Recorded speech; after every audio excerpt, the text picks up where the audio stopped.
Et bonjour tout le monde, aujourd'hui je vous propose de découvrir un composant particulier et célèbre à la fois, à savoir le NE555. Donc tout d'abord, cette vidéo sera réalisée en trois parties. La première partie sera consacrée à vous expliquer donc ce qu'est ce composant ainsi que la fonction de chacune de ses branches. La seconde partie sera, elle, prévue pour réaliser une application avec cette puce-ci. Et la dernière partie, elle, sera consacrée donc à l'expérimentation via l'application que nous aurons construite en deuxième partie de vidéo afin de vous montrer les diverses variantes que l'on va pouvoir avoir et utiliser avec un seul circuit utilisant le NE555. Le schéma, quant à lui, sera cette fois-ci délivré en fin de vidéo. Alors venons-en à la présentation de cette puce électronique. Donc comme nous voyons, c'est un circuit intégré qui va comptabiliser 8 broches. Et donc le sens de branchement le sens de ces broches sera lui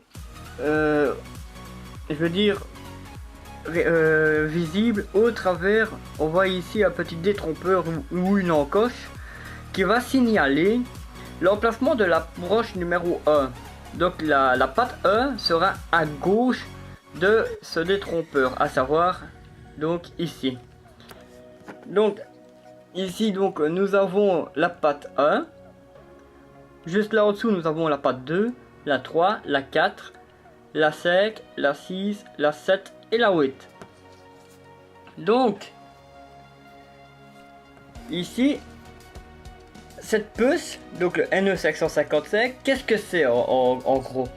Tout simplement donc de ces applications, je veux dire les plus fréquentes, c'est en fait un circuit intégré qui sera utilisé en fonction de temporisateurs ou d'oscillateurs. Hors des oscillateurs, on va retrouver donc trois applications fréquentes, à savoir les oscillateurs astables, les oscillateurs monostables et les oscillateurs bistables. Aujourd'hui, donc je vais m'attarder sur l'oscillateur astable, à savoir que c'est un oscillateur dont son état de sortie sera constamment instable et va osciller continuellement de l'état 0 à l'état 1 sans interruption. Donc voilà ce qu'est un oscillateur astable expliqué de façon résumée. Ensuite, donc on va déjà voir à quoi servent toutes ces broches là, parce qu'on pourrait très vite être perdu face à ces 8 pattes, à savoir que le NE555 ne compte pas beaucoup de pattes, il n'y en a que 8, et donc on va déjà donc les expliquer une à une. Donc la patte E, donc en haut à gauche, elle sera raccordée au négatif de l'alimentation, mais dans la puce, la patte E, elle est raccordée à un pont diviseur de tension composé de 3 résistances de 5 ohms et qui viendra se connecter au niveau de la broche où est ici. Donc peut-être, d'où le nom de cette puce, le NE555, donc 555, peut-être c'est peut-être, je veux dire, par rapport aux 3 résistances raccordées en série au pont diviseur de tension qui utilise 3 résistances de 5 kΩ. Donc 5. À mon avis, c'est peut-être pour ça que cette puce s'appelle comme ça. Je peux me tromper aussi. La patte 2, elle, sera la broche de déclenchement ou d'entrée du temporisateur. La patte 3, elle, sera utilisée donc pour la sortie de l'oscillateur ou du temporisateur. La broche 4 ici sera la broche utilisée pour la réinitialisation du temporisateur.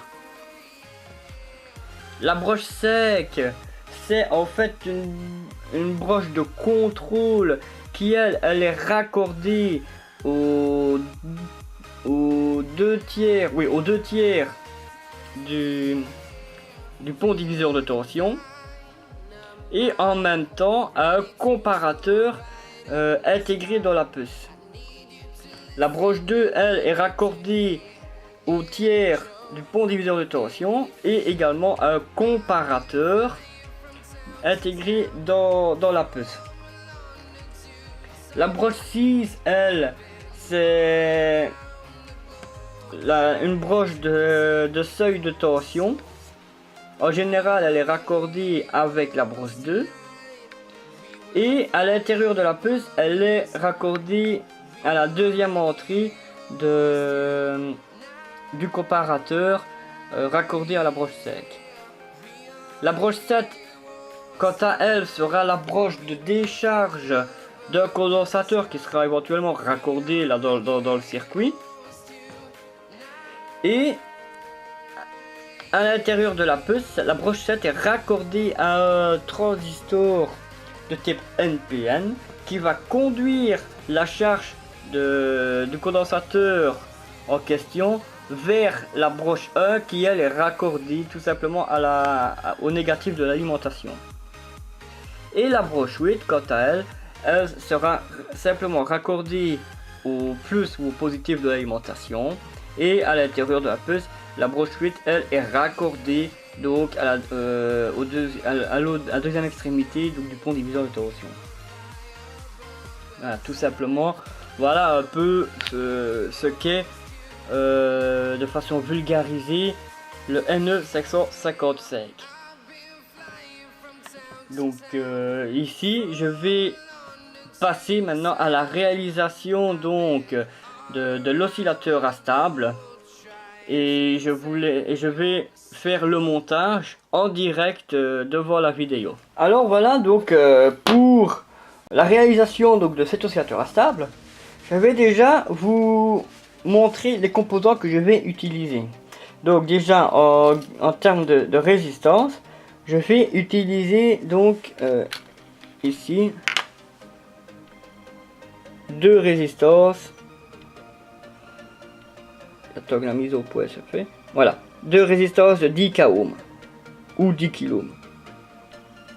Donc je vais utiliser 2 résistances de 10 kΩ. Je vais utiliser ici un condensateur là de 10 microfarads.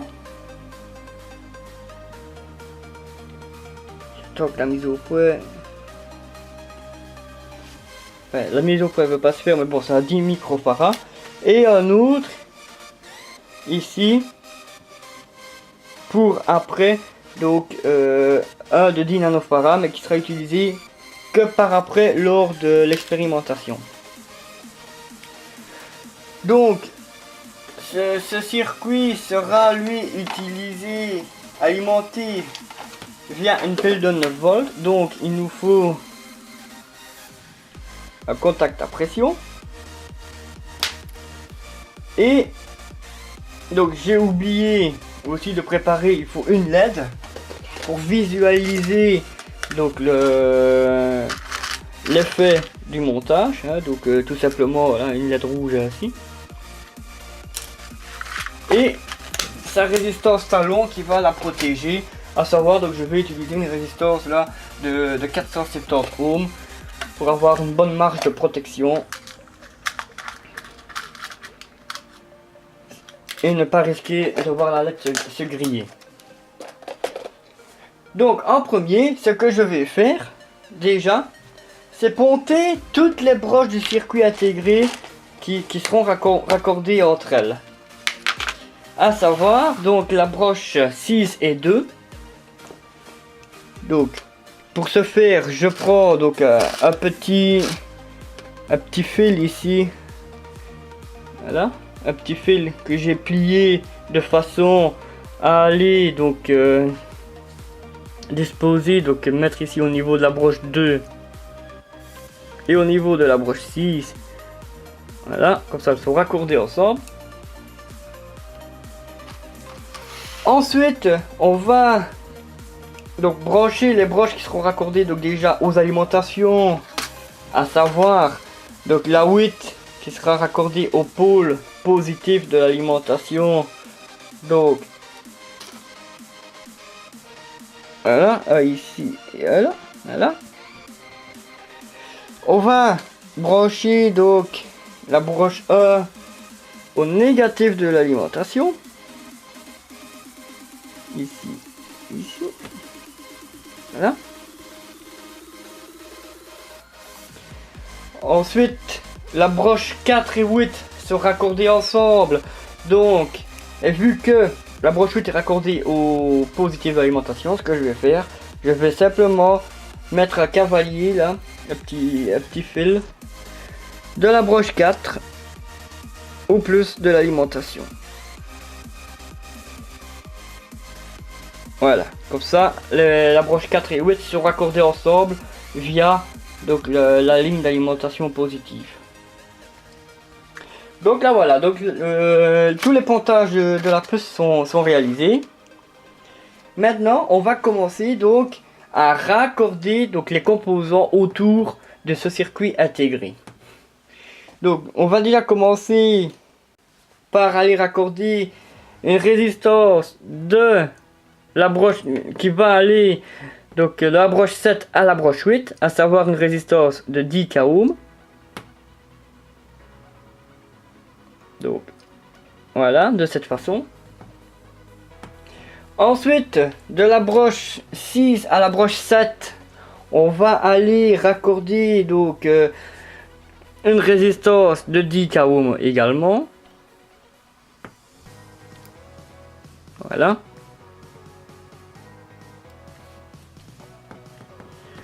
À la broche 2, on va aller raccorder donc la patte positive de notre condensateur de 10 microfarads. Et la borne négative de ce condensateur, on va aller la connecter au négatif de l'alimentation.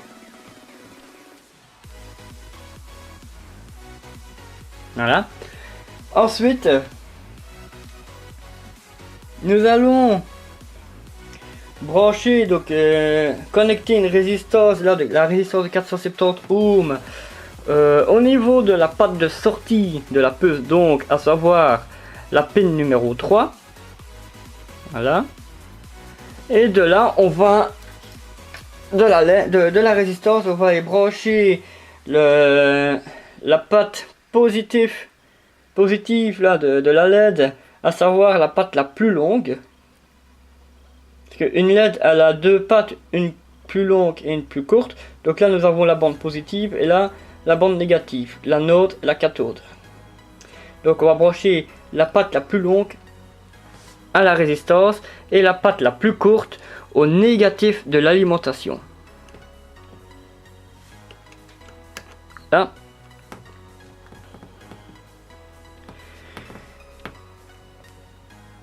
Et donc là, voilà, le montage il est fini, il est réalisé. Il nous manque plus qu'à le brancher. Donc je vais mettre donc le contact de la pile sur la plaque. Donc voilà, le fil noir sur le négatif, le fil rouge sur le positif. Je vais chercher une pile pour la brancher.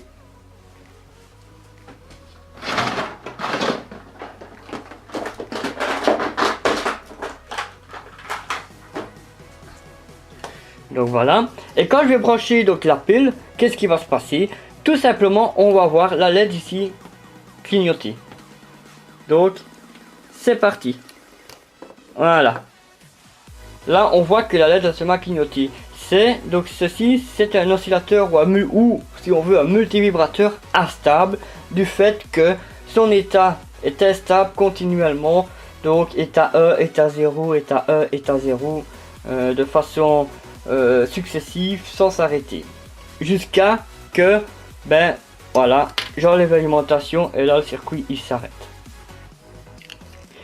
On peut également tout aussi bien s'amuser à faire varier la vitesse du clignotement, soit tout simplement en changeant, en jouant avec les valeurs là, du condensateur ici, mais on va pouvoir également aussi changer, varier la vitesse de clignotement, tout simplement en remplaçant ici la résistance raccordée sur la broche 6 du NE555, donc je l'enlève,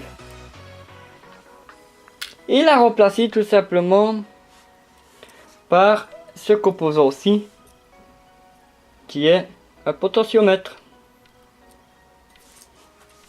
Donc ce que je vais faire directement,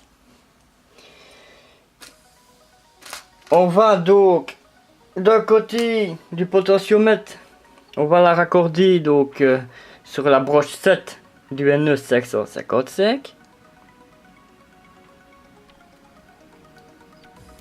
Voilà.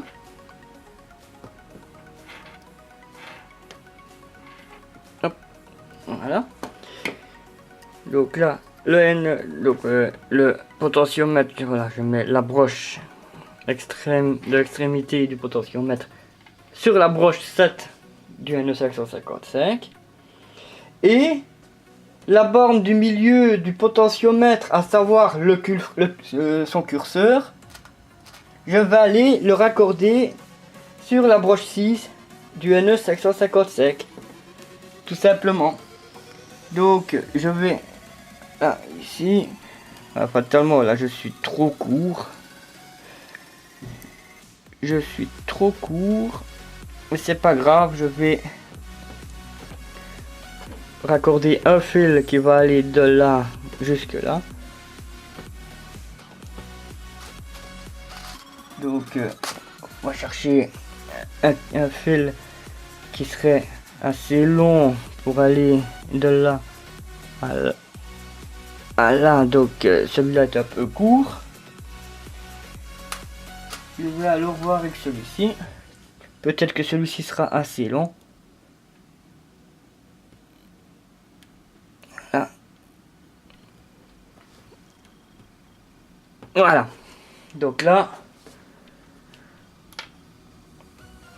Voilà, on a remplacé donc la résistance par le potentiomètre ici. Et donc là, je rebranche l'alimentation. Donc je rebranche la pile. Et là, bah, on voit déjà... La LED là, elle reste allumée. Mais je vais tourner ici. Qu'est-ce qui va se passer? Elle reste allumée là déjà du fait que les oscillations sont beaucoup plus rapides. Je vais tourner progressivement. Là déjà, on voit que les oscillations se font plus lentement. Et ça va aller de plus en plus lentement au fur et à mesure que je vais tourner la molette du potentiomètre. Voilà, là je suis à fond.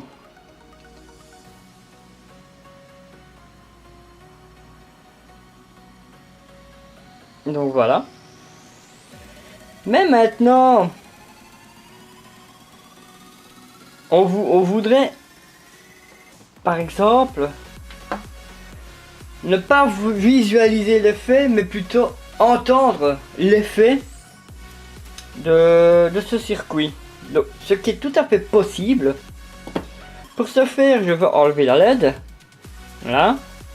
Je vais enlever la résistance. Ici. Ce que je vais faire, je vais simplement remplacer donc cette LED là par un haut-parleur. Que je vais brancher d'une part sur la sortie du NE555, à savoir la broche numéro 3, et d'autre part brancher sur le négatif d'alimentation. Et on va déjà écouter l'effet produit donc avec ce condensateur. On n'aura pas tellement d'effet, mais on va déjà entendre normalement un tac tac tac tac tac. Ah ben là déjà ah ben c'est même pas tac tac tac tac. Je ne m'attendais pas du tout à ce résultat. Donc là les oscillations sont vachement rapides et on entend donc un son. On entend un son au travers du haut-parleur. Je vais maintenant diminuer donc la capacité, la valeur de ce condensateur pour augmenter la fréquence de ce circuit, on va avoir un son encore plus aigu qui va sortir hors du haut-parleur. Donc, je remplace ce condensateur par une valeur beaucoup plus faible, à savoir 100 fois plus petite. Donc voilà, je le branche, je rebranche l'alimentation. Voilà, là on entend, on est déjà très haut dans la fréquence. Là, on entend un sifflement mais très faible. Je vais augmenter donc le haut-parleur est ici, hein, il est là le haut-parleur. Donc j'augmente, je fais tourner la molette du potentiomètre. Voilà, là on entend vraiment un sifflement strident qui sort hors du haut-parleur.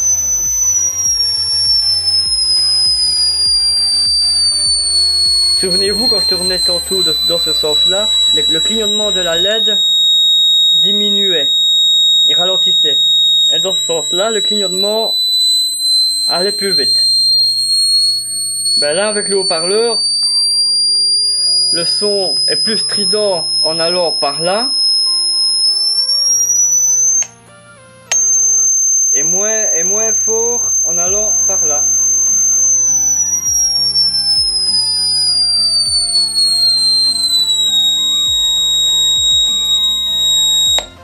Donc voilà un peu pour ce qui est donc de ce montage d'oscillateur instable via N555. J'espère que ça vous a plu, que la façon de réaliser donc la vidéo ici vous a plu également, du fait que j'ai monté le montage pas à pas en vidéo. Et donc si ça vous a plu, un petit pouce bleu en dessous de la vidéo, ça fait plaisir.